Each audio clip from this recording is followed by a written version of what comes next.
কিতা কইয়াম কোয়ার আর কিচ্ছু নাই। এলাকার ইজ্জত তো গেছে, ইজ্জত লইয়া তখন যেত না। একটু আড্ডু মিটিং মিছিলে যাইতাম, হাসিনা যাওয়ার পরে এলাকার মানুষ দেন দরবারও নেয়। দেন দরবার করতে গিয়া এখন নিজের বাড়ি ছাড়া নাইমের অত্যাচারে অতিষ্ঠ হয়ে গেছি। এই নসুরিয়রে সেই নসুরিয়রে পুলিশে ধরে নিছে, নিয়ে এক মাস জেল কাটতেছে, আয় আয় আবার ইত্যা আর্য করছে কি সেই আমরা কান্দিভাড়া আছে না, কান্দিভাড়া সুপারি চুরি করছি। চুরি করার পরে এই আমার এই এলাকা ছাত্র ভাই আছে, একতা ভাই নাইমে তো সুপারি চুরি করছি। জোরে নামাজ পড়লাম, আমি কই যাইতাছি,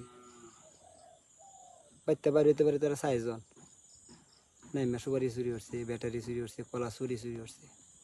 নামাজ না পড়িয়াই বাড়ির দিকে যাইতেছি, পাইছি চাচারে কইছি, চাচা কহ মুয়াজ্জুলে আমার ফোন দিতেছে। চাচা বাইসতে গেলাম আনি পেরে লগে লইয়া যাওয়ার পরে গেদি হাতে পায়ে বান্ধা তাহার পরে কইলাম কিতা করবি আর কত, তোর অত্যাচারে তো আর তাহার মতো বাউ নাই। কইতেছে আমি সুপারি চুরি করছি, আর কিচ্ছু করছি না। আমি কইতে মুয়াজ্জুলে যা, কইতেছে ব্যাটারি নিছ, ব্যাটারি আমি নিছি না, কি আর করাম। পরে কইলাম যে এমন কি করা, ও আমার যে শাস্তি তো ওই শাস্তি।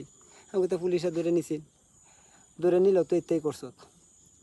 আর কারে পুলিশে ধরে নিছে দেখিয়া